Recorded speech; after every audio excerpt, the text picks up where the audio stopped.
اعوذ باللہ من الشیطان الرجیم بسم اللہ الرحمن الرحیم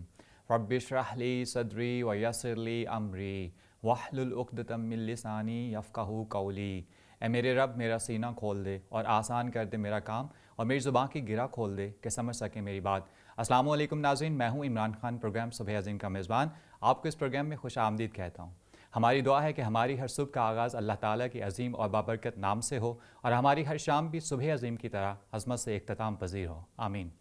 ناظرین، ارشاد ربانی ہے وَلَقَدْ يَسَّرْنَا الْقُرْآنَ لِلذِّكْرِ فَهَلْ مِن مُدَّكِرٍ، اور تحقیق ہم نے قرآن نصیحت کے لیے آسان بنا دیا، پس کوئی ہے جو اس سے نصیحت حاصل کرے۔ ناظرین، قرآن کریم بلا شبہ کتاب رشد و ہدایت ہے، مگر اس کے لیے جو اس سے نصیحت حاصل کرنا چاہتا ہے، آئیے سنتے ہیں تلاوت کلام پاک۔ اعوذ باللہ من الشیطان الرجیم،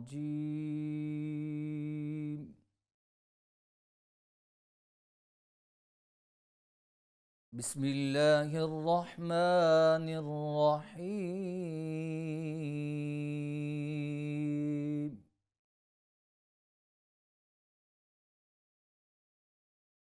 وَجَعَلْنَا مِن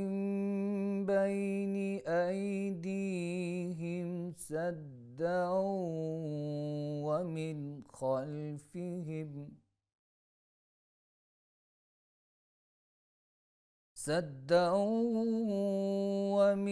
خَلْفِهِمْ سَدًّا فَأَغْشَيْنَاهُمْ فَهُمْ لَا يُبْصِرُونَ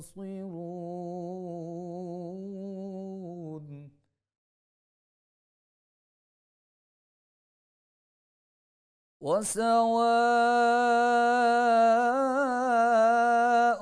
عَلَيْهِمْ أَأَنذَرْتَهُمْ أَمْ لَمْ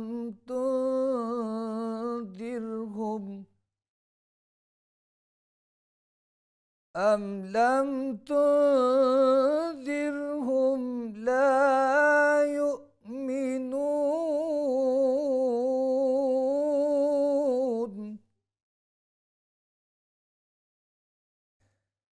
إِنَّمَا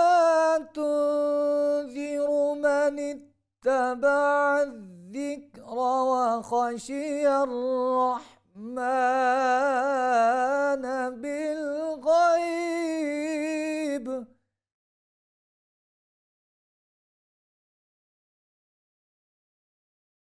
فَبَشِّرْهُ بِمَغْفِرَةٍ وَأَجْرٍ كَرِيمٍ۔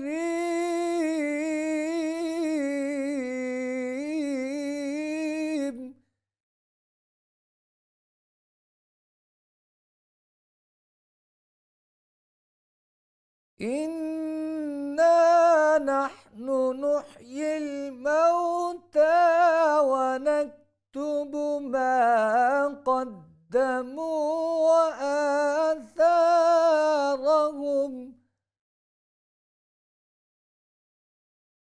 وكل شيء أحصيناه في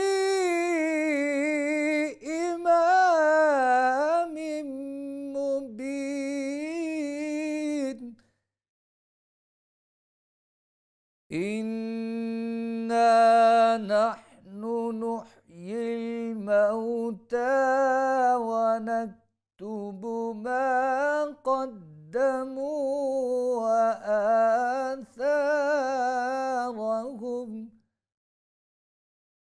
وَكُلَّ شَيْءٍ أَحْصَيْنَاهُ فِي إِمَامٍ مبين۔ آمنت بالله صدقت يا رب العالمين۔ ماشاء اللہ، جزاک اللہ۔ ناظرین، ارشاد ربانی ہے وَبِالْوَالِدَيْنِ إِحْسَانًا وَذِي الْقُرْبَىٰ، اور والدین سے اور رشتہ داروں سے حسن سلوک سے پیش آؤ۔ ناظرین، انسانی تعلقات میں والدین کے بعد اولاد اور میاں بیوی کے بعد جو سب سے بڑا درجہ آتا ہے وہ رشتہ داروں کا ہے۔ اور اسلام رشتہ داروں کے حقوق پر بہت زور دیتا ہے۔ رسول اکرم صلی اللہ علیہ وسلم کا ارشاد گرامی ہے، تم اپنا نسب جان لو تاکہ صلہ رحمی کر سکو۔ صلہ رحمی کرنے سے گھر والوں میں محبت پیدا ہوتی ہے۔ ناظرین، ہم اپنے آج کے پروگرام میں بات کریں گے رشتہ داروں کے حقوق پر، اور اس پر بات کرنے کے لیے ہمارے ساتھ موجود ہیں ہمارے ہر دل عزیز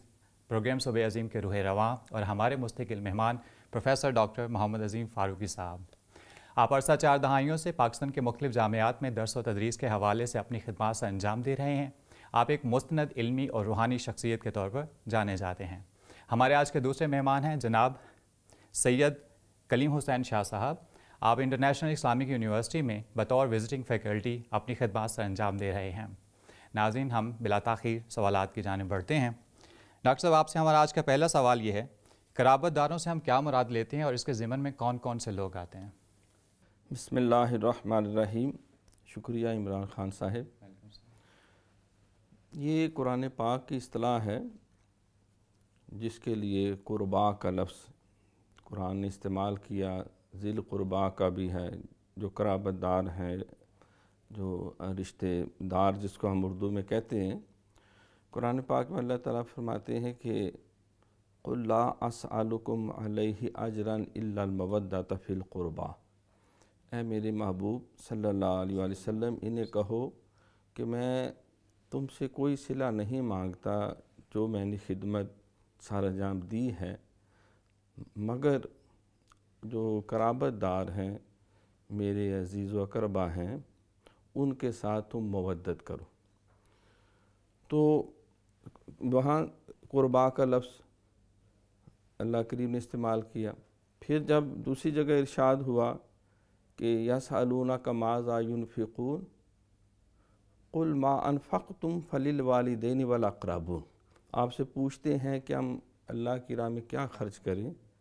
تو انہیں کہہ دو کہ جب تم اللہ کی راہ میں خرچ کرو تو والدین اور قرابت داروں پہ بھی خرچ کرو۔ تو حضور علیہ الصلوۃ والسلام نے بھی متعدد مقامات پہ جو قرابت دار ہیں، جس کے لیے ہم اردو میں ترجمہ رشتہ دار کرتے ہیں، قرابت اصل میں قرب سے نکلا ہے، اور جس طرح کہ فلاں کو اللہ کا بڑا قرب حاصل ہے، فلاں کو نبی علیہ السلام کا بڑا قرب حاصل ہے، تو اسی سے قرابت دار ہیں جن کو ایک خونی اور اخوانی رشتہ حاصل ہے۔ خونی قربت یہ ہے کہ میاں بیوی ہیں، پھر ان سے جو اولاد پیدا ہوتی ہے ان کا ایک خونی رشتہ ہے، وہ ان کی اولاد ہے، وہ اس کے ماں باپ ہیں۔ پھر اولاد جو پیدا ہوتی ہے ان کا آپس میں بہن بھائی ہونے کے ناطے پھر ایک خون کا رشتہ ہے۔ پھر آگے ان کی اولاد ہے، وہ پھر ان کے کزن ہونے کا رشتہ ہے، بھانجوں بھتیجوں کا پھر ایک نسبت ہے۔ پھر کچھ رشتے ایسے ہوتے ہیں خون کے جو باپ کی نسبت سے ہیں، جس میں چچے آ جاتے ہیں، تایا آ جاتے ہیں جو ان کے بڑے بھائی ہیں والد کے، وہ آ جاتے ہیں، بہنیں آ جاتی ہیں جن کو ہم پھوپھیاں وغیرہ کہتے ہیں، والدہ کی طرف سے ہے، نانی آ گئی، نانا آ گیا، خالو ہیں، ماموں ہیں۔ تو یہ خونی رشتے بن جاتے ہیں۔ کچھ اخوانی رشتے ہیں کہ انما المؤمنون اخوہ، کہ سارے مومن آپس میں بھائی بھائی ہیں۔ تو ان کا بھی ایک شریعت کے اندر جو ہے وہ ایک تقدس ہے، ان کے حقوق کا ایک پورا نظام اللہ کریم نے عطا کیا ہے۔ وہ ہمسائے کی صورت میں ہوں تو اور زیادہ ان کے زیادہ تعلقات اور زیادہ حقوق آ جاتے ہیں، اور اگر کسی بھی جگہ رہتے ہیں تو اسلام کا جو تصور قومیت ہے وہ نسل سے، وہ خون سے، وہ برادری سے، وہ علاقے سے، زبان سے بلند و بالا ہے۔ تو جب ہم کہتے ہیں قرابت دار تو اس سے مطلب ہے جن کے ساتھ ہمارا خون کا رشتہ ہے، جن کے ساتھ خیر خواہی بھلائی اللہ تعالیٰ کو مطلوب ہے، اور بہت ساری ایسی صورتیں ہیں کہ باقاعدہ وراثت میں بھی وہ انسان کے حقدار بنتے ہیں۔ تو انسان جو ہے وہ جب دنیا میں آتا ہے تو اس کا سب سے پہلے جو گہرا تعلق ہے ماں باپ کے ساتھ ہے، اس لیے اولاد اور ماں باپ کے حقوق و فرائض، پھر بہن بھائیوں کا رشتہ بنتا ہے، پھر والد اور والدہ کی نسبت سے رشتے بنتے ہیں۔ بے شک اسلام اجتماعیت کا تصور پیش کرتا ہے، لیکن معاشرے کی بنیادی عقائد جو ہے وہ کنبہ ہوتا ہے، ایک آئلی نظام ہوتا ہے۔ جب وہ مستحکم ہو، وہ اخلاص پہ مبنی ہو، وہ اسلامی تعلیمات کے اوپر استوار ہو، تو پھر وہ خیر جو ہے وہ بھی پھیلتے پھیلتے پورا معاشرہ جی ناظرین، اگر کنبہ مستحکم ہو تو وہ خیر معاشرے میں بھی پھیلتا ہے۔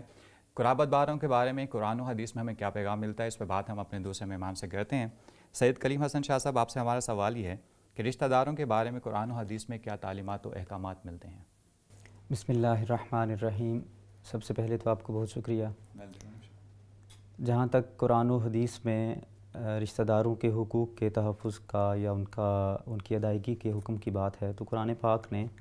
متعدد مقامات پر رشتہ داروں کے حقوق کے تحفظ کے بارے میں احکامات جاری فرمائے ہیں، اور اس میں جن الفاظ کا چناؤ کیا گیا ہے وہ بھی بڑے خوبصورت ہیں۔ اللہ تعالیٰ فرماتا ہے وَبِالْوَالِدَيْنِ إِحْسَانًا وَبِذِي الْقُرْبَى، اور حسن سلوک کرو اور بھلائی کرو والدین کے ساتھ اور رشتہ داروں کے ساتھ۔ اب یہ الفاظ جو استعمال کیے احسان کے ہیں۔ دوسروں کے حقوق کی ادائیگی میں دو درجے ہوتے ہیں، ایک ہے عدل کا اور ایک ہے احسان کا۔ عدل یہ ہے کہ آپ جس کا جتنا حق بنتا ہو آپ وہ حق پورا ادا کر دیں، لیکن اللہ تعالیٰ نے والدین اور رشتہ داروں کے حقوق کی ادائیگی کے حوالے سے محض عدل کا حکم نہیں دیا بلکہ احسان کا حکم فرمایا، جس کا معنی یہ ہے کہ جتنا ان کا حق بنتا ہو اس سے بھی زیادہ ادا کیا جائے، اور دوسرا یہ کہ حقوق پورے تو ادا کیے ہی جائیں، ساتھ میں وہ حسن و خوبصورتی کے ساتھ ادا کیے جائیں، ان میں کسی طرح کی کوئی کمی کا پہلو جو ہے وہ شامل نہ ہو۔ دوسرے مقام پر اللہ تعالیٰ فرماتا ہے وَآتِ ذَا الْقُرْبَى حَقَّهُ، اور رشتہ دار کو اس کا حق ادا کر دو۔ ایک اور مقام پر فرمایا وَقُولُوا لَهُمْ قَوْلًا مَعْرُوفًا، کہ رشتہ داروں کے ساتھ جب بھی گفتگو کرو تو اچھے انداز میں اچھے الفاظ کا چناؤ کرتے ہوئے کرو۔ احادیث مبارکہ کو اگر ہم دیکھتے ہیں تو حضور صلی اللہ علیہ وسلم کی حدیث ہے، بلکہ یہ حدیث قدسی ہے۔ اللہ تعالیٰ فرماتا ہے کہ میں رحمان ہوں، اور رحم کو، رشتہ داری کو میں نے اپنے نام سے حصہ دیا ہے، اور جو کوئی رشتہ داروں کے ساتھ تعلق کو جوڑے گا میں اس کے ساتھ اپنا تعلق جوڑوں گا، اور جو رشتے کو کاٹے گا، اس سے قطع تعلقی کرے گا، تو اس سے میں اپنا تعلق جو ہے وہ ختم کر لوں گا۔ ایک اور حدیث پاک میں حضور صلی اللہ علیہ وآلہ وسلم نے فرمایا جو شخص یہ چاہتا ہو کہ اس کے رزق میں کشادگی ہو اور اس کی عمر میں برکت ہو تو اسے چاہیے کہ وہ صلہ رحمی کرے، اور دوسری حدیث میں رزق میں کشادگی اور عمر میں اضافے کے ساتھ فرمایا جو بری موت سے بچنا چاہتا ہو تو اسے چاہیے کہ وہ بھی صلہ رحمی کرے۔ اس کے ساتھ ساتھ رشتہ داروں کو عطا کرنے کے بارے میں متعدد مقامات پر جو ہے وہ قرآن و حدیث میں احکامات دیے گئے ہیں۔ اللہ تعالیٰ فرماتا ہے کہ ان اللہ یأمر بالعدل والاحسان وایتاء ذی القربى، یہ قرآن پاک کی جامع ترین آیات میں سے ہے، اور اس میں جو تیسرے نمبر پر حکم دیا گیا وہ ہے کہ رشتہ داروں کو عطا کیا جائے۔ اور احادیث مبارکہ کو دیکھیں تو حضور صلی اللہ علیہ وآلہ وسلم نے فرمایا کہ سب سے افضل صدقہ اپنے رشتہ دار جو ہیں وہ ان کو عطا کرنا ہے، اور ایک حدیث میں ہے کہ محض فقیر آدمی کو، کسی غریب کو جو صدقہ دینا ہے وہ صرف صدقہ ہے، لیکن رشتہ دار کو صدقہ دینا وہ دو نیکیاں ہیں، اس میں ایک تو فقیر کو عطا کرنا ہے اور دوسرا اس میں صلہ رحمی ہے، رشتہ داری کا حق بھی ہے۔ تو یہ ہیں قرآن پاک۔ جی ناظرین، رشتہ دار کو صدقہ دینا دوگنی حیثیت کا مالک ہوتا ہے، ایک تو صلہ رحمی اور دوسرا صدقہ۔ گفتگو کا سلسلہ بھی جاری ہے، وقت ہوا ایک چھوٹے سے وقفے کا، ملتے ہیں وقفے کے بعد۔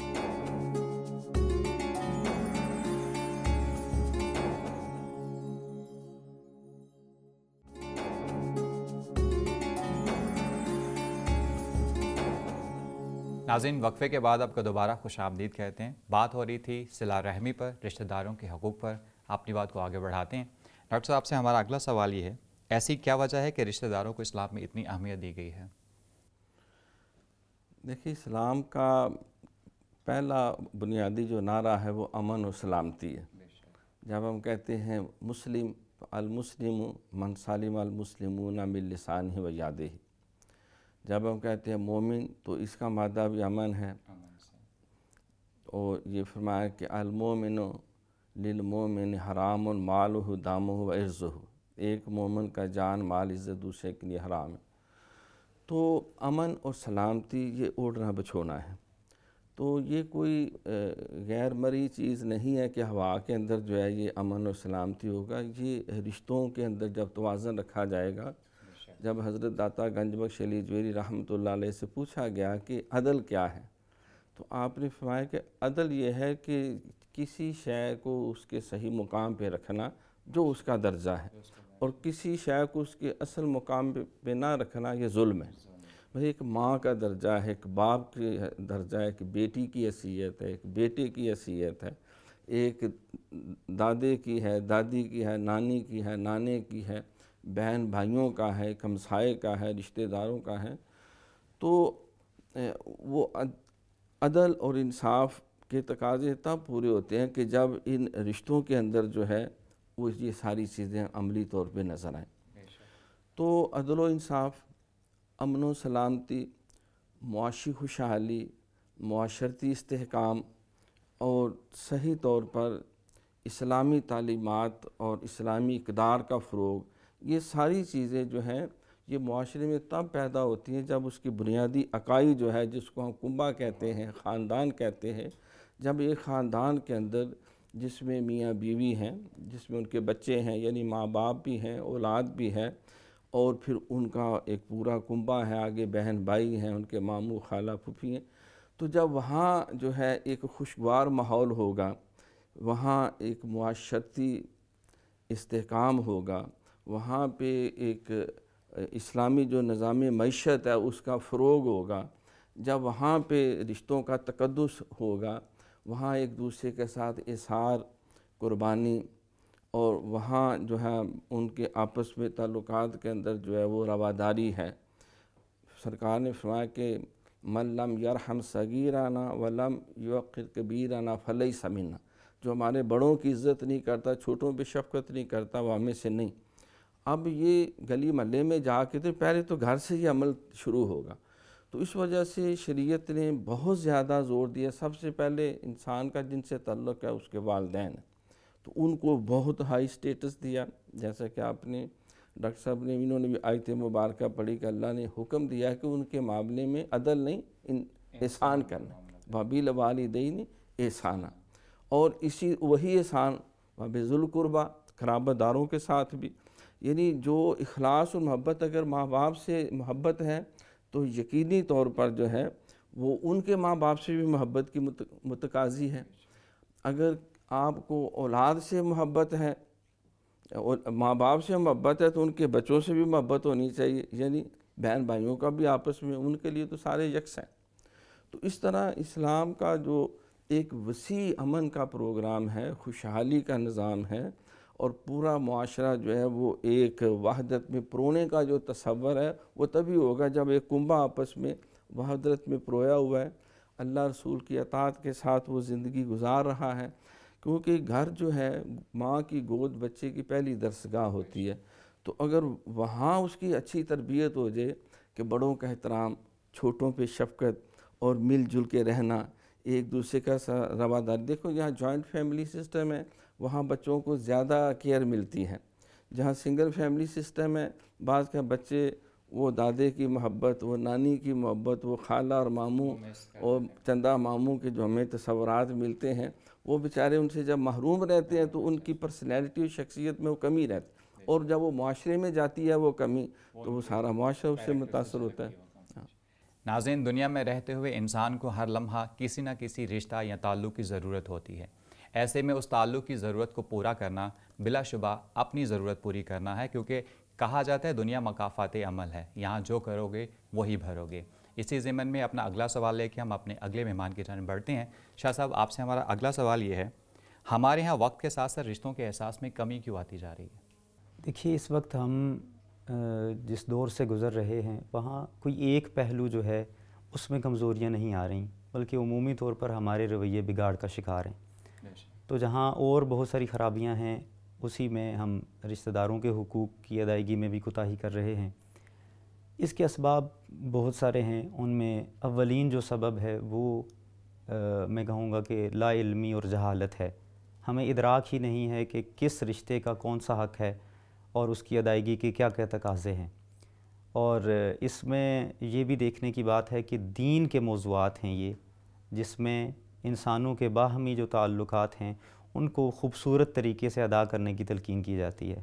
یا ہماری روایات ہیں وہ ہمیں یہ سکھاتی ہیں. لیکن ہمارے علوم پر اگر ہم بات کریں تو اس وقت ان سوشل سائنسز پر ہمارا اتنا فوکس نہیں ہے اور نہ ہی ہم ان کی طرف اتنی دلچسپی دکھا رہے ہیں. تو جو موضوعات جن سبجیکٹ سے ہم نے سیکھنے تھے وہ سبجیکٹ دلچسپی کا موضوع نہیں رہا تو اس میں پھر ہمارے جو اس سے متعلقہ احکامات تھے یا جو تقاضے تھے وہ بھی پورے نہیں ہوں گے. پھر فی زمانہ ہم مالی طور پر معاشی وسائل میں ترقی کرتے ہیں تو اس میں جو غریب رشتہ دار ہیں ان کے ساتھ ہمارا تعلق جو ہے وہ کمزور پڑ جاتا ہے. ہم ایک احساس برتری میں آ کر اور دوسری طرف بعض رشتہ دار جو ہیں وہ احساس کمتری کا شکار ہو کر رشتہ داروں کے آپس کے جو میل جول کے معاملات ہیں ان میں وہ کوتاہی کرنے لگتے ہیں یا کمزوری آ جاتی ہے. اس میں ایک اور رجحان جو خاص طور پر بچوں میں پیدا ہوتا ہے وہ اس کا سبب ہمارے آپس کے رشتہ داروں کے حوالے سے غیبت کا ایک عنصر ہے. ہم عام طور پر اپنے رشتہ داروں کی برائیاں جو ہیں وہ بچوں کے سامنے بیان کرتے رہتے ہیں. اب آپ جانتے ہیں کہ جس شخص کی بھی برائی آپ سنتے ہیں تو اس کی طرف طبیعت مائل ہی نہیں ہوتی.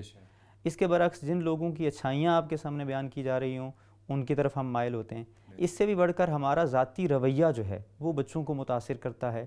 آپ نے کم ہی کوئی ایسا شخص دیکھا ہوگا جس کا احترام والدین کرتے ہوں اور اولاد میں وہ احترام منتقل نہ ہو. مثلا ہم اپنے نانا نانی یا دادا دادی کا احترام زیادہ تر اسی وجہ سے سیکھتے ہیں کیونکہ ہمارے والدین ان کا احترام کر رہے ہوتے ہیں. اور جس گھر میں والدین کا احترام نہیں ہو رہا ہوتا بچے بھی یہی چیز سیکھتے ہوئے پھر اس احترام سے باز رہتے ہیں یا وہ عاری نظر آتے ہیں. تو اس میں ہمارے ذاتی رویوں کا بھی بڑا دخل ہے. تو یہ چند اہم اسباب ہیں جو معاشرتی بگاڑ کا ذریعہ ہیں. ناظرین، آج کا انسان مادیت پرستی میں جہاں بہت کچھ کھو چکا ہے وہاں پر ہمارے رشتوں کے احساسات بھی تنزلی کا شکار ہو چکے ہیں. گفتگو کا سلسلہ بھی جاری ہے مگر وقت ہو ایک چھوٹے سے وقفے کا. ملتے ہیں وقفے کے بعد.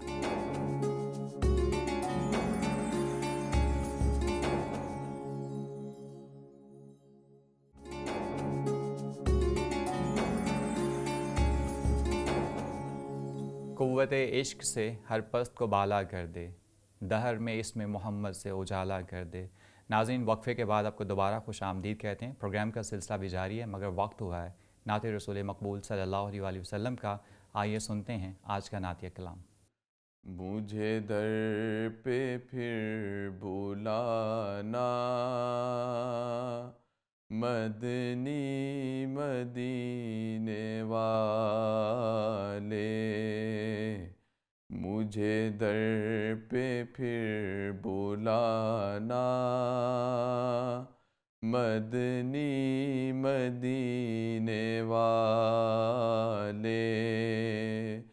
مائے عشق بھی پلانا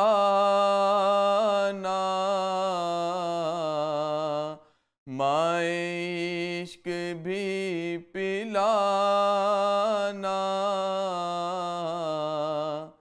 مدنی مدینے والے، مجھے در پہ پھر بلانا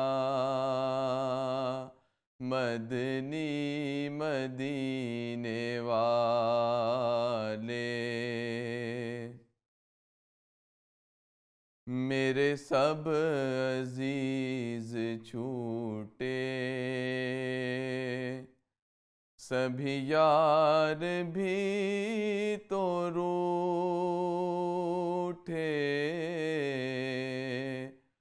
آقا میرے سب عزیز چھوٹے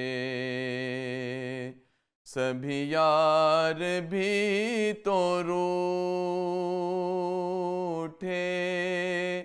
کہیں تم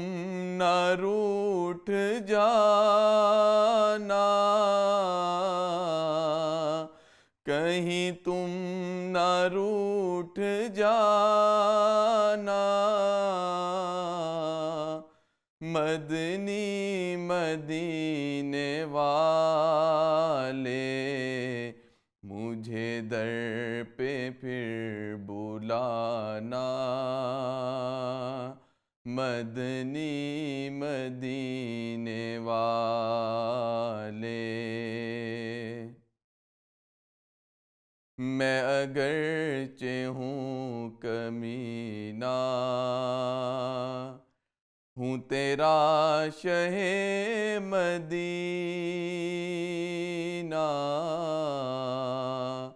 آقا میں اگرچہ ہوں کمینہ ہوں تیرا شہ مدینہ مجھے آپ ہی نبھانا مجھے آپ ہی نبھانا مدنی مدینے والے مجھے در پہ پھر بلانا مدنی مدینے والے مائے عشق بھی پلانا مدنی مدینے والے مجھے در پہ پھر بلانا مدنی مدینے والے۔ ماشاء اللہ، سبحان اللہ۔ ناظرین، پروگرام کے سلسلے کو آگے بڑھاتے ہیں۔ ڈاکٹر صاحب سے ہمارا اگلا سوال یہ ہے، صوفیانہ روایات میں قرابت داری کو کیا مقام حاصل رہا ہے؟ ہوس نے ٹکڑے ٹکڑے کر دیا نوع انسان کو، اخوت کی زباں ہو جا، محبت کا بیاں ہو جا۔ تو جہاں ابھی پروفیسر شاہ صاحب کی بلا بیان فرما رہے تھے کہ بہت سارے شعبہ زندگی میں جہاں کمییں، کوتاہییں، تنزلی کے حالات پیدا ہوئے ہیں، وہاں پر جو ہے یہ رشتہ داروں کے حقوق کے حوالے سے بھی بہت ساری جو ہے وہ لاپرواہیاں دیکھنے میں آ رہی ہیں۔ تو اس میں صاحبان نسبت جو ہے، کیونکہ حضور علیہ السلام کی حدیث پاک ہے، آپ نے فرمایا کہ دیکھو کہ تمہارے 3 باپ ہیں، ایک وہ باپ ہے جو تمہیں جنم دیتا ہے، ایک وہ باپ ہے جو تمہیں رشتہ دیتا ہے، اور ایک وہ باپ ہے جو تمہیں تعلیم ہدایت دیتا ہے۔ تو اگر محمد صلی اللہ علیہ وسلم سے پوچھو تو وہ باپ جو تعلیم اور ہدایت دیتا ہے اس کا درجہ باقی 2 سے بڑھ کے۔ تو اب اس فرمان کی روح سے جو شیخ ہے، جو مرشد ہے، جو معلم ہے، اور معلم حقیقی تو نبی علیہ السلام میں جو ان کی اتباع میں، تو وہ بھی ایک باپ کا سٹیٹس رکھتے ہیں۔ جس طرح ہم امہات المومنین کا لفظ استعمال کرتے ہیں کہ حضور علیہ السلام کے ازواج مطہرات وہ مومنین کی مائیں ہیں، روحانی طور پہ حضور علیہ السلام ساری امت کے اس اعتبار سے باپ کی حیثیت رکھتے ہیں، اور تمام امہات المومنین جو ہیں خونی طور پہ تو ایسا نہیں ہے، ما کان محمد ابا احد من رجالکم ولکن رسول اللہ وخاتم النبیین، تو وہ امہات المومنین۔ تو اسی طرح استاد روحانی باپ ہے، شیخ جو ہے نہ دین سیکھا، شیخ کے گھر میں رہ کر پلے، دفتر کے چکر میں مرے صاحب کے دفتر میں، تو یہ رشتوں کا تقدس اس نے سکھانا ہے۔ یقیناً ماں باپ جو جنم دیتے ہیں، رشتہ دیتے ہیں، ان کا بڑا درجہ اور مقام ہے کہ ان کا چہرہ ایک دفعہ دیکھیں تو حج مقبول کا ثواب ہے، لیکن وہ چھوٹے درجے کے باپ ہیں۔ تو جس باپ کا حضور کے جس فرمان کی روشنی میں حج مقبول ہے، اسی زبان سے یہ ہے کہ جو معلم ہے، جو استاد ہے، جو شیخ ہے، اس کا درجہ بڑا ہے، تو اس کے دیدار سے بھی یقیناً وہ زیادہ حج مقبول کا بڑا ثواب ہے اس کے لیے۔ تو ماں باپ دنیا میں مصروف کرتے ہیں، رشتہ دینے والا دنیا میں انسان کو مصروف کرتا ہے، لیکن جو شیخ طریقت ہے، جو مرشد ہے، جو معلم ہے، جو استاد ہے، وہ انسان کو ہدایت کی راہ دکھاتا ہے، اللہ رسول کا راستہ، صراط مستقیم کا راستہ دکھاتا ہے، وہ اس کو ماں باپ کی صحیح قدر سکھاتا ہے، وہ اس کو بہن بھائیوں کے ساتھ حسن سلوک سکھاتا ہے، اور اپنی مجلس صحبت میں بٹھا کے۔ دیکھو سرکار نے فرمایا کہ المومن اخل مومن کا جاسد الواحد انشت کا شین واجد عالم ذالک فی سارے جاسد کل، کہ ایک مومن دوسرے مومن کا بھائی ہے جیسے کہ ایک جسم ہے، جیسے ایک جسم ہے کہ جسم کے کسی ایک حصے میں کوئی تکلیف ہو تو سارا جسم اس تکلیف کو محسوس کرتا ہے۔ اخوت اس کو کہتے ہیں، چبھے کانٹا جو کابل میں تو ہندوستان کا ہر پیر و جوان بےتاب ہو جائے۔ یہ ٹریننگ شیخ کی مجلس سے صحبت سے ملتی ہے۔ وہاں تو اس کے سگے بہن بھائی نہیں ہیں، سگے ماں باپ بھی نہیں ہیں، وہاں تو ایک معاشرہ ہے، وہاں تو امیر بھی ہے، غریب بھی ہے، آقا بھی ہے، گدھا بھی ہے، پڑھا لکھا بھی ہے، جاہل بھی ہے، اور ہر درجے کے لوگ ہیں۔ دیکھو نبی علیہ السلام کی صحبت میں جو اصحاب صفہ تھے وہ کوئی سارے بنو ہاشم سے تو نہیں تھے، اس میں صہیب رومی بھی تھے، اس میں سلمان فارسی بھی تھے، اس میں بلال حبشی بھی تھے، اور ہر طبقے تھے لوگ تھے جن کا نبی علیہ السلام سے براہ راست کوئی ایسا خونی اخوانی بظاہر رشتہ نہیں تھا۔ تو الشیخ فی قومہ کالنبی فی صحابہ ہی، تو نبی علیہ السلام نے ان سب کو ملا کے مواخات کیا، ان کو ایک قوم بنایا، ان کو ایک ملت بنایا جو اسلام کا تصور مساوات ہے اس کا عملی مظاہرہ کر کے دکھایا، کہ سارے صحابہ کی موجودگی میں حضرت بلال حبشی رضی اللہ تعالیٰ عنہ کو خانہ کعبہ کی چھت پہ فتح مکہ کے دن کھڑا کیا، انہوں نے اذان پڑھی، جب چیم گوئیاں لوگوں نے کی تو حضور نے فرمایا کہ اے قریشی عرب نسلی تفخر سے باز آ جاؤ، خاندان اور برادری کی وجہ سے اپنے آپ کو بڑا اور دوسروں کو چھوٹا سمجھنا چھوڑ دو، تم اللہ کی نظر میں گوبر کے کالے کیڑے سے بھی زیادہ ذلیل و حقیر ہو جاؤ گے۔ تو اب یہ تو تصور ہے، یہ سرکار نے اپنی مجلس سے ثابت کیا، آپ نے اپنی فیملی سے آپ کا خلیفہ نہیں بنا، دوسری برادری سے تھے، سیدنا صدیق بنو تمیم سے تھے، پھر ان کے بعد فاروق اعظم رضی اللہ تعالیٰ بنی عدی سے تھے، پھر عثمان غنی بنو امیہ سے تھے، پھر مولا علی شیر خدا بنو ہاشم سے تھے۔ تو یہ ساری تربیت علم کی جو ہے اور مل جل کر رہنے کی اور رشتوں کے تقدس کی، استاد بھائی ہونا، پیر بھائی ہونا، وہ اتنی کو ٹریننگ ہو جاتی ہے کہ وہ پھر حقیقی ماں باپ کے لیے بھی جان قربان کرتے ہیں، وہ پھر ایک دوسرے کے حقوق کا بھی خیال کرتے ہیں، وہ وراثت میں حصہ بھی دیتے ہیں، وہ عدل و انصاف بھی کرتے ہیں، وہ ظلم سے بھی بچتے ہیں اور دل آزاری سے بھی بچتے ہیں۔ اس لیے صوفیانہ روایت جو ہے اس کا تو اوڑھنا بچھونا ہی رشتوں کے تقدس کو بحال کرنا ہے۔ ناظرین، اولیاء کرام حقیقی رشتوں کو چھوڑ خدا کے نام پہ بڑھنے ہوئے رشتوں کو بھی عزت و احترام سے دیکھتے ہیں۔ گفتگو کا سلسلہ بھی جاری ہے، مگر وقت کو ایک چھوٹے سے وقفے کا، ملتے ہیں وقفے کے بعد۔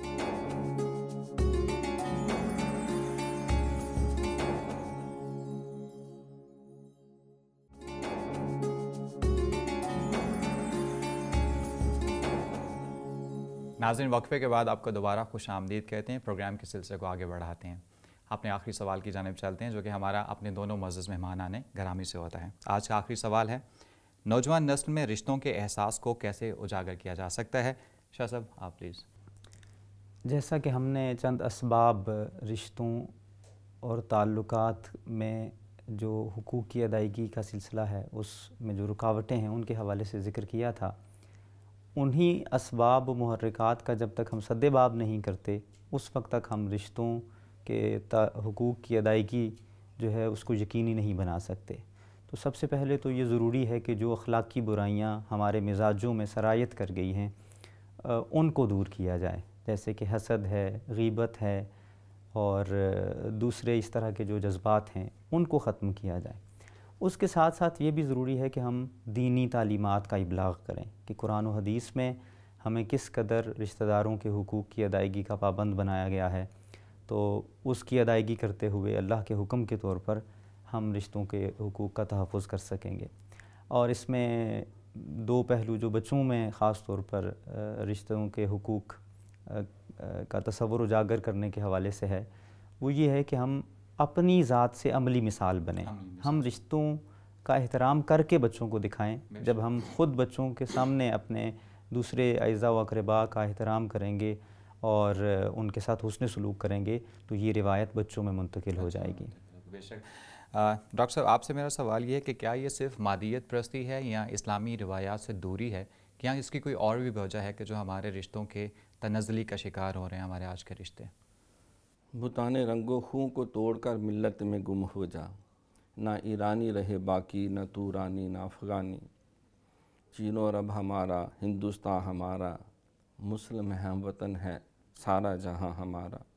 توحید کی امانت سینوں میں ہے ہمارے، ممکن نہیں مٹانا نام و نشاں ہمارا،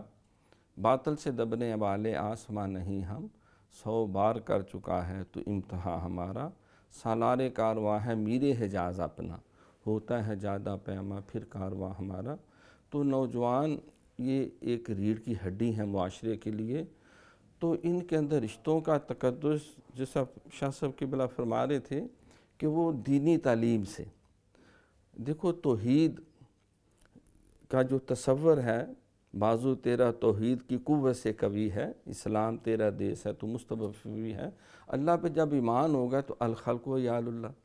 ساری پہلا سبق تھا کتاب خدا کا کہ ہے ساری مخلوق کنبہ خدا کا، تو اللہ پہ ایمان ہے تو وسعت قلب و نظر ہے، وہ دنیا کی محدود جو تصورات ہیں، وہ خاندان کے، نسل کے، برادری کے، زبان کے، علاقہ جات کے، اس سے بہت آگے نکل جاتا ہے۔ تو رشتوں کے تقدس کو قائم کرنے کے لیے ہمیں سب سے پہلے دینی تعلیم حاصل کرنی، قرآن کو پڑھنا ہے، ہمیں نبی علیہ السلام کی حدیث کو پڑھنا ہے، آپ کی سیرت طیبہ کا مطالعہ کرنا ہے، صحابہ کی سیرت کا مطالعہ کرنا ہے، لیکن اس سے کہیں بڑھ کے وہ کہتے ہیں action speak louder than words, یہ ماں باپ کی رسپانسبلٹی بنتی ہے کہ جس وقت والدین بچوں کی اس نہج پہ تعلیم و تربیت کرتے ہیں کہ وہ رشتوں کو تقدس دیتے ہیں، ان کو احترام دیتے ہیں، اور ان کا جو شریعت نے حق مقرر کیا، جس طرح ہمارے معاشرے میں ہم دیکھتے ہیں کہ باپ بھی سکی بیٹی کو جو ہے اس کو بھی وہ وراثت میں حصہ دینے کے لیے تیار نہیں، بھائی جو ہیں وہ بہنوں کو ایسے خطرناک نتائج کی دھمکیاں دیتے ہیں، وہ بیچاری یا تو حصہ مانگتی نہیں، مانگ بیٹھے تو ان دھمکیوں کے وہ دبو کے بیچاری چھپ کر کے انگوٹھا لگا کے آ جاتے، تو ہم گھر سے ہی ظلم کی ابتدا کرتے ہیں، رشتوں کو پائمال کرتے ہیں، پاؤں کے نیچے روندتے ہیں، اور پھر ہم دیکھتے ہیں کہ گھر والے جو ہیں ہمارے اپنے عزیز جو ہیں وہ کوئی تویز دھاگا کروا رہے ہیں، کوئی ٹونا ٹوٹکا کروا رہا ہے، کوئی جو ہے وہ مقدمے بازیوں میں انہوں نے الجھایا ہوا ہے، کسی نے زمین پہ دعویٰ کر دیا ہے، تو کوئی احساس کمتری کا شکار کسی کو کیا جا رہا ہے، کسی کو برتری کا کیا جا رہا ہے، اگر کوئی کسی سے کوئی مدد رشتہ دار لے بھی لیتا ہے تو ساری زندگی ہم اس کو تانے مینے مارتے رہتے ہیں یا اس کی اولاد تک منتقل کرتے ہیں، حالانکہ اللہ کا تو حکم ہے لا تبطلوا صدقاتکم بالمن والاذی۔ تو یہ ساری قباحتیں جو ہیں اصل میں ماں باپ اور جو بڑے ہیں یہ ان کے اوپر ریسٹ کرتی ہیں، سٹینڈ کرتی ہیں، تو ان کی سب سے زیادہ بڑی ذمہ داری ہے کہ ماں باپ جب اپنے ماں باپ سے محبت کریں گے، ان کے حقوق ادا کریں گے، اولاد اپنے ماں باپ سے، ہر کے خدمت کا خود مخدوم شد، جب وہ اپنے بہن بھائیوں سے اس نے سلوک ہم بھی اپنے بہن بھائیوں سے جب ان کو ہم اپنا ان کا حق دیں گے، محبت و چاہت دیں گے، وراثت میں اگر کوئی حصہ ہے تو وہ ادا کریں گے تو وہ روایت آگے بھی چلے گی۔ تو اس اعتبار سے والدین کی بھی ذمہ داری ہے، اساتذہ کو بھی اس میں خصوصی رول ادا کرنا چاہیے، مشائخ کو بھی، علماء کو بھی،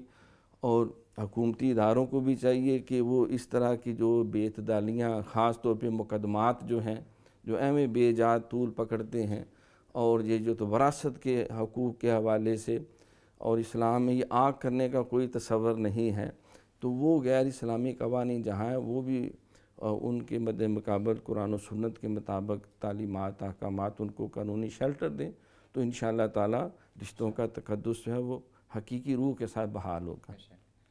ناظرین، اللہ تعالیٰ فرماتا ہے کہ اپنے قرابت داروں کو ان کا حق ادا کرو، رسول اکرم صلی اللہ علیہ وآلہ وسلم فرماتے ہیں کہ اگر تم چاہتے ہو کہ تمہارے رزق میں وسعت ہو اور تمہاری عمر میں برکت ہو تو تم صلہ رحمی کرو۔ اللہ تعالیٰ سے دعا ہے کہ وہ ہمیں اور ہماری اولادوں کو صلہ رحمی کی توفیق عطا فرمائے، آمین ثم آمین۔ ناظرین، پروگرام سے متعلق اپنی قیمتی آراء سے ہمیں ضرور آگاہ کیجیے گا۔ آپ اپنے سوالات سے ہمارے معزز مہمانان گرامی سے رہنمائی بھی حاصل کر سکتے ہیں۔ ہمارا ای میل ایڈریس اسکرین پر نمایاں ہو رہا ہے۔ پروگرام کے آخر میں آپ محظوظ ہوں آج کے منتخب شدہ کلام سے، اور ہمیں دیجیے اجازت۔ انشاءاللہ تعالی اگلے پروگرام میں آپ سے پھر ملاقات ہوگی۔ اللہ حافظ۔ نگاہ فقر میں شان سکندری کیا ہے، نگاہ فقر شان سکندری کیا ہے خراج کی جو گدا ہو قیصری کیا ہے نگاہ فقر میں شان سکندری کیا ہے فلک نے ان کو عطا کی ہے خواجگی کہ جنہیں فلک نے ان کو عطا کی ہے خواجگی کہ جنہیں خبر نہیں روش بندگی